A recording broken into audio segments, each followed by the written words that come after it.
दर्शकों नमस्कार। City news देख रहे तमाम दर्शकों का सिटी न्यूज के हिंदी न्यूज बुलेटिन में मैं अमल खोड़े हार्दिक स्वागत करता हूं। चलिए आपको अभी तक के खबरों से रूबरू कराते हैं। बुलेटिन की शुरुआत में देखेंगे जीने की राह या पथदर्शक सुविचार।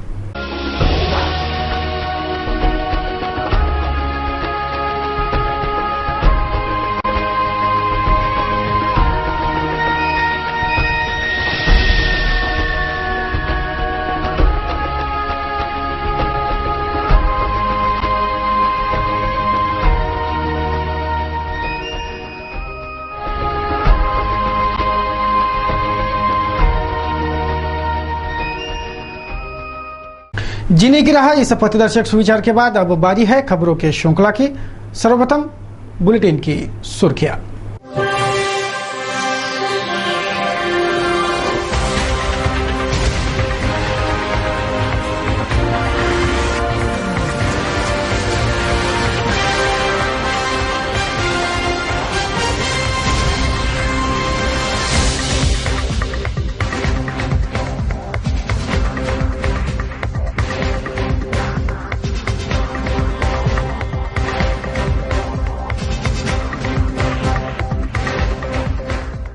तो ये थी आज के बुलेटिन की सुर्खियां। अभी एक ब्रेक लेंगे, तब पश्चात देखेंगे खबरें विस्तार से।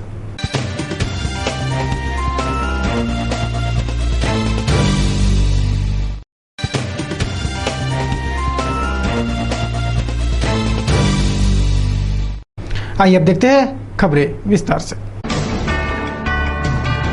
इरविन अस्पताल में दिन दहाड़े वाटर कूलर, एक्सरे मशीन और फ्रिज की चोरी हुई, लेकिन किसी को भी पता ही नहीं चला। इन दो चोरों ने एक्सरे मशीन, फ्रिज और वाटर कूलर एक कटले में डालकर दिन दहाड़े चुराया। वो दो चोर बीच रास्ते में ही दबोचे गए।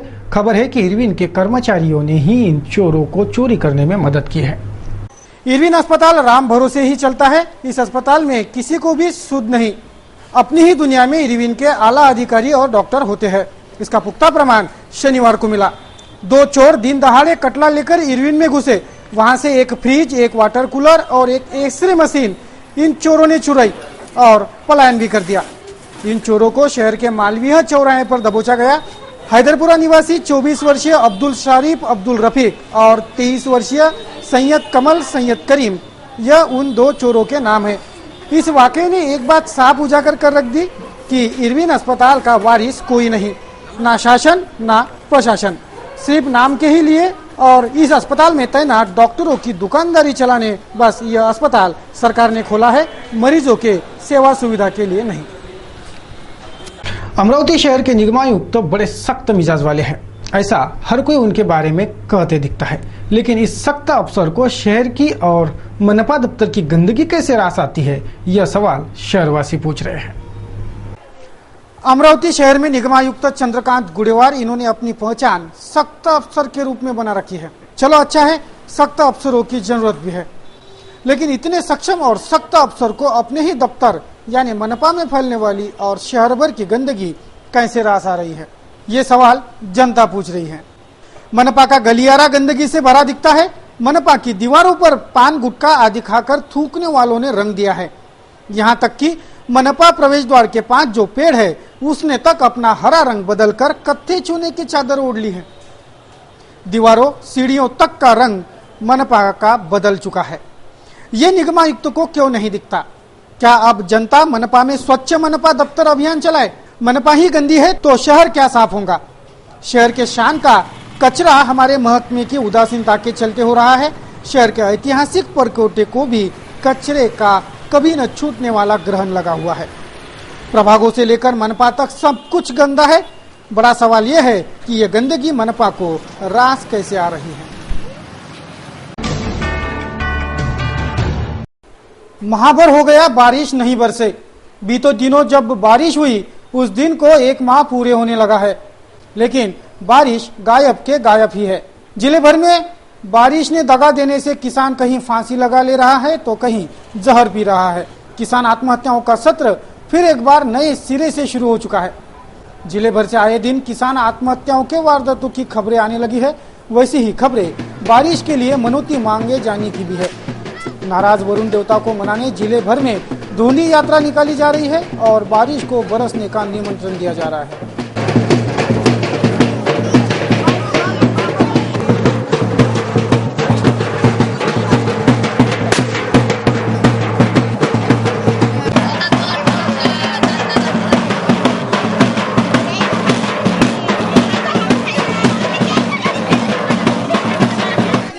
जिले के अलग अलग गांवों में धोंडी धोंडी पानी दे कहते धोंडी के पारंपरिक परिवेश में घूमते धोंडी जट्टे दिखने लगे हैं। सभी को आस है कि अब नहीं तो अगले कुछ घंटों में बारिश बरसेगी।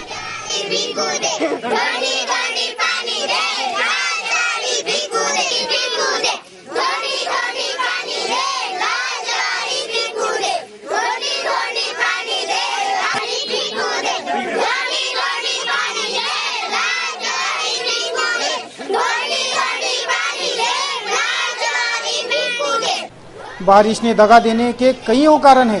बढ़ती जनसंख्या, धड़ल्ले से काटी जा रही वन संपदा, जंगलों पर हो रहा अतिक्रमण, कल जहां खेत दिखते थे वहां आज बड़ी बड़ी अपार्टमेंट दिखने लगी है। बढ़ता प्रदूषण, ये भी ठोस कारण है बारिश के दगा देने के।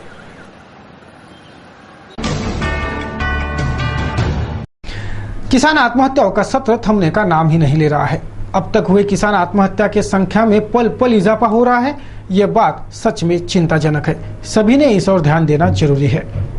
तिवसा तालुके के अहमदाबाद निवासी 50 वर्षीय किसान देवीदास दौलतराव तायडे ने कर्ज का बोझ और लुप्त हुए बारिश से आहत होकर घर में ही फांसी लगाकर आत्महत्या कर ली। विगत साल उसकी फसल बर्बाद हुई थी। इस बार भी बुआई बेकार गई और कर्ज का बोझ बढ़ गया, जिससे व्यथित होकर उसने यह आत्मघाती कदम उठाया होने की खबर है। शनिवार 11 जुलाई को वैश्विक जनसंख्या दिवस मनाया गया। महकमे ने एक कार्यक्रम का आयोजन कर इस अवसर पर बढ़ते जनसंख्या पर अंकुश लगाने की अपील की। शनिवार को जिला परिषद के सभागार में वैश्विक जनसंख्या दिवस का आयोजन हुआ। कार्यक्रम में बढ़ते संख्या पर अंकुश लगाने की अपील महकमे ने की। जिला शल्य चिकित्सक राउत ने बताया कि बढ़ते जनसंख्या का दुष्परिणाम किस रूप में दिखता है। योजनेमध्ये सर्वांचा सहभाग, समाज, डॉक्टर्स, पॅरामेडिकल स्टाफ यांची सर्वांची अत्यंत नितांत गरज आहे सहकार्याची। तसेच लोकप्रतिनिधी आणि प्रशासन या सर्वांनी एकत्र येऊन जर काम केलं तर अत्यंत चांगल्या पद्धतीने हा कार्यक्रम राबवला जाईल। यामध्ये विशेष योगदान डॉक्टर मंडळींचं आहे, ज्यामध्ये क्वालिटी आणि पेशंट सॅटिस्फॅक्शन या दोन गोष्टींना आपण विशेष अनन्य साधारण असं महत्त्व देऊया। ग्रामीण विभागामध्ये आपली अंगणवाडी ताई आहे, आशा वर्कर आहे, सिस्टर्स आहेत, MPWज आहेत, या सर्वांच्या माध्यमातून लोकांचं काउन्सिलिंग करून ते रुग्ण प्राथमिक आरोग्य केंद्र, ग्रामीण रुग्णालय, उपजिल्हा रुग्णालय, जिल्हा रुग्णालय या ठिकाणी आल्यानंतर त्यांना क्वालिटी सर्व्हिसेस कशा मिळतील याबाबत आम्ही जिल्हा आरोग्य अधिकाऱ्याच्या मार्फत आणि आमच्या सर्व यंत्रणेच्या मार्फत आम्ही दक्ष आहोत। या वर्षामध्ये आम्हाला हा कुटुंब कल्याण, राष्ट्रीय कुटुंब कल्याण कार्यक्रम यामध्ये 100% उद्दिष्टपूर्ती करण्याचा आम्ही निर्धार व्यक्त केलेला आहे। जिला आरोग्य अधिकारी डॉक्टर भालेराव ने भी बढ़ते जनसंख्या पर अंकुश लगना जरूरी होने की बात कही। कॉर्पोरेशनची लोकसंख्या 6.5 लाखाच्या आसपास आहे आणि मेळघाटची ही लोकसंख्या ही 3.25 लाख आहे। जवळजवळ आपल्याकडे 10 ते 12% ट्रायबल बेल्ट आहे, जो आपल्यासाठी सेन्सिटिव्ह आहे आणि ह्याच आधारावर आपलं जे काही कुटुंब कल्याणचं जे उद्दिष्ट आहे तर ते ठरवलं जातं आणि आजचं जे काही या वर्षीचं माझं उद्दिष्ट आहे 10,695 वर्षभरामध्ये आपल्या कुटुंब नियोजनाच्या शस्त्रक्रिया आपल्याला करायच्या आहेत आणि त्यासाठी आमचं याच्याबद्दल मायक्रो प्लॅनिंग आणि त्यापर्यंतची अंमलबजावणी करायचं आमचं हे सुरू आहे। त्यातलाच हा एक भाग आहे की आज जो 11 जुलै आपण जो साजरा केला त्याच्यामध्ये माझा जो काही जिल्हा आरोग्य अधिकारी म्हणजे माझे नियोजन करायचं होतं त्यावेळेस मी हाच उद्देश ठेवला की नुसती सरकारी यंत्रणा याच्यामध्ये काम करून चालणार नाही, त्याच्यामध्ये पदाधिकारी, वरिष्ठ अधिकारी, साहेबांसारख्या अधिकाऱ्यांचा जोपर्यंत आपल्याला पाठबळ मिळणार नाही, जोपर्यंत आपल्याला याच्यामध्ये आपले जे पदाधिकारी, आरोग्य सभापती किंवा इतर जे आपल्याला मिळणार नाहीत तोपर्यंत ह्या जनतेपर्यंत हा मेसेज जाणार नाही की याचं जे काही ॲडव्हर्स इफेक्ट आहेत किंवा जे दुष्परिणाम आहेत लोकसंख्येचा, भस्मासुराचा, तोपर्यंत त्याला सपोर्ट मिळत नाही। तसं आपण विचार केला 1962 सालापासून आपले जे काही हा कार्यक्रम चालत आलेला आहे त्यावेळेसच्या आणि आताच्या परिस्थितीमध्ये निश्चितच फरक झालेला आहे। पूर्वी लोकांना ऑपरेशन करण्यासाठी यावं लागायचं, त्यावेळेस जर का आपण कुटुंबाची जी काही रचना होती त्यावेळेस 5 मुले ते 8 मुले, म्हणजे आपल्याला आठवत असेल की पूर्वी नवीन लग्न झाले की नव दाम्पत्याला असा आशीर्वाद दिला जायचा की अष्टपुत्र सौभाग्यवती भाव, म्हणजे 8 पुत्र तुला व्हावेत असं दिलाचं. पण आज आपल्याला ती परिस्थिती बदलावी लागलेली आहे. आज आपल्याला फक्त 2 मुलावर 1 मुलावरच ऑपरेशन कर हे सांगायचं. आणि हा जो सामाजिक परिवर्तन आहे हा स्लो प्रोसेस असते ही. ह्याच्यामध्ये त्याची जो पण इन्व्हॉल्वमेंट होत नाही तोपर्यंत यंत्रणेला काही लिमिटेशन्स येत असतात. परंतु ही सुदैवाने हळूहळू त्याच्याकडे लोकांची वाटचाल होत चालली आहे. ह्याचे हे मल्टीफॅक्टर्स आहेत. नुसतं आरोग्यच महत्त्वाचं नाही, ह्याच्यामध्ये शिक्षण आहे, ह्याच्यामध्ये प्रबोधन आहे, ह्याच्यामध्ये बाकीचे सोशिओ इकॉनॉमिक कंडिशन आहे, ह्याच्यामध्ये विशेषतः जे काही स्त्रियांना जो काही समाजामध्ये किंवा कुटुंबामध्ये जो काही मान सन्मान मिळाला पाहिजे हे याच्यावर जपंत ह्या स्तराची हे होत नाही. जेव्हा स्त्री आपण कुटुंब किती मर्यादित ठेवायचं ह्याचा निर्णय घेऊ शकत नाही तोपर्यंत आपल्या देशाची आपल्या समाजाचे जे काही जे मोठं प्रॉब्लेम आहे हे सॉल्व्ह होऊ शकत नाही असं माझ्या अभ्यासावरने आणि अनुभवावरनं माझं मत आहे. विभिन्न मान्यवर, जिला परिषद महकमे के आला अधिकारी और नागरिक इस कार्यक्रम में उपस्थित थे। इस कार्यक्रम में एक लड़की पर कुटुंब नियोजन शस्त्रक्रिया करवाने वाले दंपतियों का सम्मान भी किया गया। शनिवार से जिला कौशल्य विकास प्रशिक्षण कार्यक्रम की शुरुआत पालक मंत्री के हाथों हो गई। सरकार की विभिन्न कल्याणकारी योजनाओं का बखान पालक मंत्री महोदय ने इस कार्यक्रम में किया। शनिवार को शहर के बचत भवन में आयोजित कार्यक्रम में जिला कौशल्य विकास कार्यक्रम का उद्घाटन पालक मंत्री प्रवीण पोटे के हाथों संपन्न हुआ। इस कार्यक्रम के उद्घाटनीय समारोह पश्चात पालक मंत्री ने सरकार के विभिन्न कल्याणकारी योजनाओं पर भी प्रकाश डाला और दावा किया कि आगामी दिनों में किसी को भी बेरोजगार रहने नहीं दिया जाएगा। महकमे के आला अधिकारी और मान्यवर बड़ी संख्या में इस वक्त मौजूद थे। आज आपल्या अमरावती जिल्ह्यामध्ये कौशल्यावर आधारित कौशल्य ट्रेनिंग आपण इथं सुरुवात केलेली आहे की जे ट्रेनिंग साधारणतः आजपर्यंत महाराष्ट्रामध्ये असं ट्रेनिंग झालंच नाही की जे ही भारत डायनामिक ही जी कंपनी आहे आपल्या इथे आपल्या विभागात येऊन जवळपास शेकडो विद्यार्थ्यांना या ट्रेनिंग देणार आहे। या कौशल्य विकासाच्या ट्रेनिंगच्या माध्यमातून या विद्यार्थ्यांना आपापला रोजगार स्वतः ढूंढता येईल किंवा चांगल्या एखाद्या नामांकित कंपनीत सुद्धा त्यांना लागता येईल। माझा असा कन्सेप्ट आहे की या माध्यमातून आपण जर कौशल्य विकासाच्या माध्यमातून जर हे पूर्ण इंटरप्रोन बनवू शकलो तर या जिल्हा बदलायला मला वेळ लागणार नाही आणि त्या आधारावरती आपण माननीय कलेक्टर साहेब देशमुखताई होत्या, बाकी सुद्धा अधिकारी होते, भारत डायनामिकचे अधिकारी, सगळे अधिकाऱ्यांनी मिळून आज आम्ही जे विचार करत असताना डायसवर आपण सुद्धा हजर होते आणि मी ज्या पद्धतीने जी लोक आज ट्रेनिंगसाठी जे येत आहेत त्या विद्यार्थ्यांना सुद्धा मी माझ्या मनापासून त्यांना काही भावना मांडल्या आहे की तुम्ही स्वतः एकदा सुरुवात करा। ज्या गोष्टीची आपण सुरुवात केली त्या गोष्टीला सुरुवात केल्यानंतर आपण मोठ्या प्रमाणात आपण यश मिळू शकते। त्यांना मोटिवेशनचं सुद्धा मी त्यांच्यासाठी काम केलं। प्रोजेक्ट कधीपासून सुरू होईल?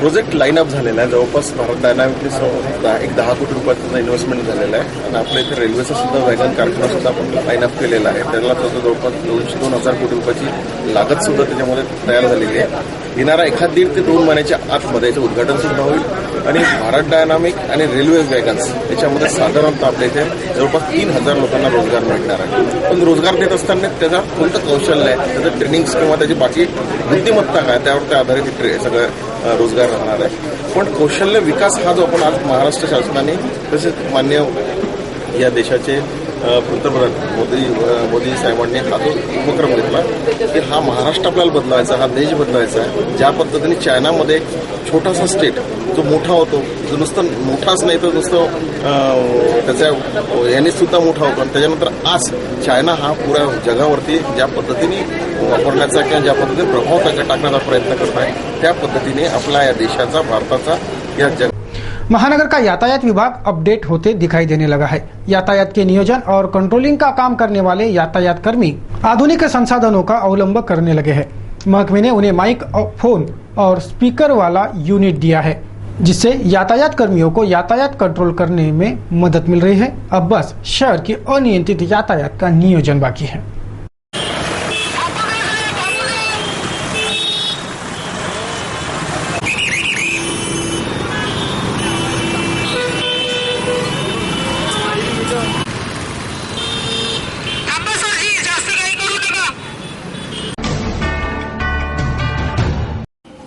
संतों की तपोभूमि है पांढरी हनुमान मंदिर। प्रकृति के सानिध्य में एवं एकांत में मिलती है आत्मीय शांति। शहर से मात्र 2 किलोमीटर दूरी स्थित प्रकृति के बीच बसा पांढरी हनुमान मंदिर शहर के प्राचीनतम मंदिरों में से एक है। और शहरवासियों की आस्था का केंद्र रहा है। मंदिर के दोनों बाजू मुस्लिम बस्तियों से घिरा होने के बावजूद भी ये मंदिर में बड़े बड़े आयोजन होते हैं और सभी समाज के लोग इसमें शामिल होते हैं। मंदिर की देखरेख छत्रपुरी बालाजी जुगल किशोर संस्था की देखरेख में हो रहा है। यह मंदिर कब से स्थापित है इसका कोई ऐतिहासिक दस्तावेज तो उपलब्ध नहीं है, लेकिन प्रचलित कथाओं के अनुसार चित्रकूट से राम भक्त बैरागी बाबा का वर्षों पूर्व अमरावती में आगमन हुआ। वे छतरपुर वासियों से जुड़े हुए थे। पांडरी क्षेत्र में आकर उन्होंने हनुमान मंदिर का स्थापित किया।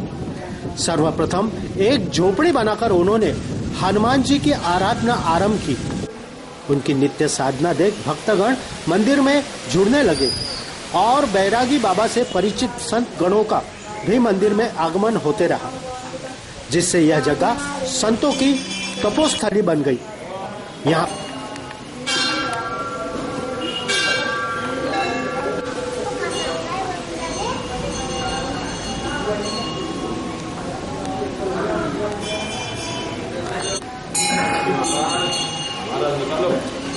वर्तमान में जहाँ शहर में प्रकृति के दर्शन दुर्लभ हो चुके हैं, वहीं पांडरी हनुमान मंदिर में अपने प्राकृतिक सौंदर्य का जतन बना हुआ। मंदिर में वर्षों पुराना कुआं है। इस कुएं के बारे में यह मान्यता है कि जो भी इस कुएं का पानी पीता है उसके असाध्य रोगों से उसे मुक्ति मिलती है। मंदिर में विशालकाय बरगद का पेड़ है जो करीब 2 शतक पुराना है। वट सावित्री के अवसर पर क्षेत्र की महिलाएं यहाँ बरगद की पूजा के लिए, अर्चना के लिए आती हैं।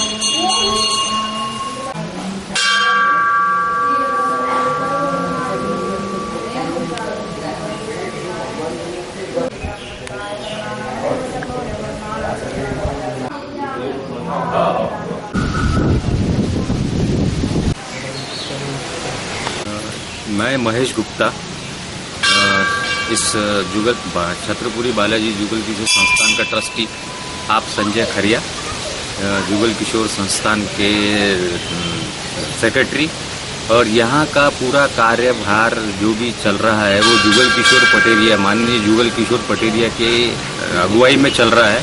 और ये मंदिर यहाँ पर लगभग 300 साल पुराना होने के बाद लगभग 150 वर्षों से छत्रपुरी बालाजी जुगल किशोर संस्थान इसको रन कर रहा है, और जिसका 2 बार अभी नई बॉडी नियुक्त होने के बाद नूतनीकरण वगैरह किया गया। इसे संतों की भूमि भी कहा जाता है।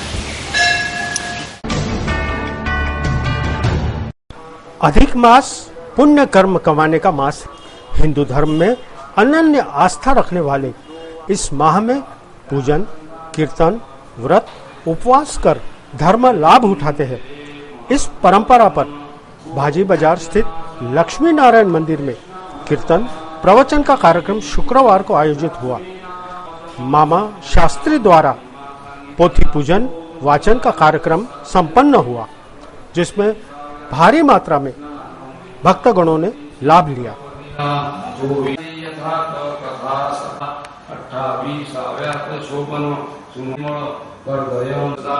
आता जो दुनिया करद्वयाशी पार्थितो सकळ सज्जनांशी प्राकृत भाषे ही कथायशी यथामती वर्णिनीम्या मुक्ति मुक्ति देव सदा इति श्री अधिगमा समात्म्य काल हरे मा हरे मा हरे मा गोपाल नारायण वासुदेव श्री कृष्ण गोविंद हरे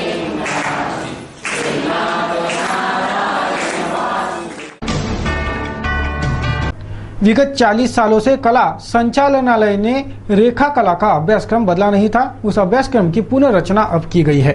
इस बदले अभ्यासक्रम की जानकारी छात्रों को शनिवार को समझाई गई। कला संचालनालय की ओर से शासकीय रेखा कला परीक्षा के पुनर्रचित अभ्यासक्रम की जानकारी शनिवार को साझा की गई।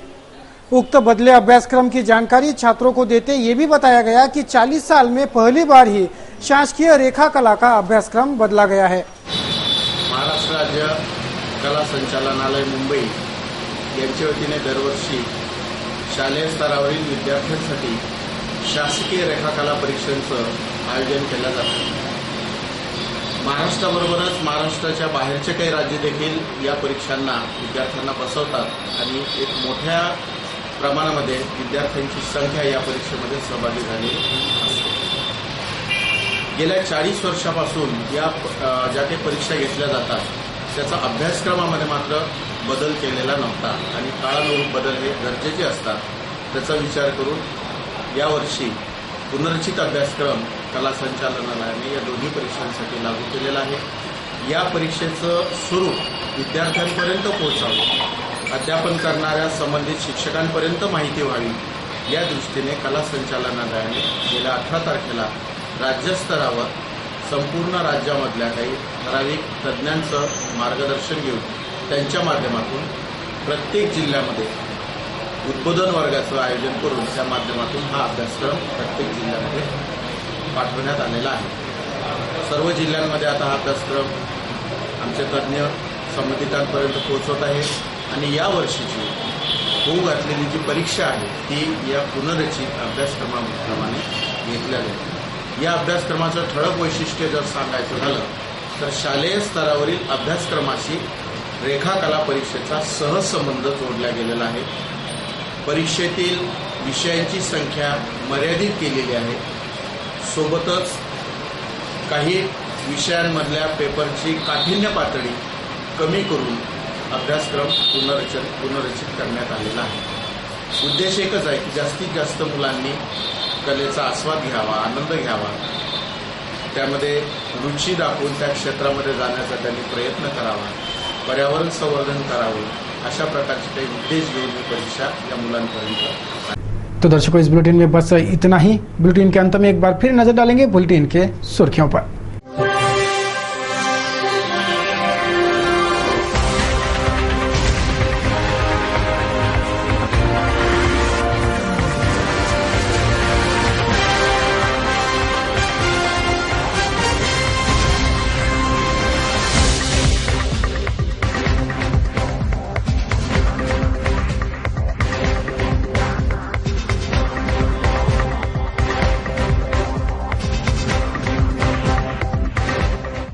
तो ये थी आज के बुलेटिन की टॉप सुर्खियां। अब लेते हैं आपसे विदा। सिटी न्यूज के बारे में आप सभी से सुझाव एवं विचार सादर आमंत्रित। हमारा पता सिटी न्यूज कार्यालय धनराज लेन सक्कर 7 अमरावती। हमारा दूरभाष क्रमांक 2570-326 तथा हमारी वेबसाइट है www.citynews.net.in। ताज़ा तरीन खबरों के लिए देखते रहिए अमरावती का number 1 news channel city news. कुछ और ताज़ा तरीन खबरों को लेकर जल्द हाजिर होते हैं, तब तक के लिए दीजिए इजाजत। जय हिंद।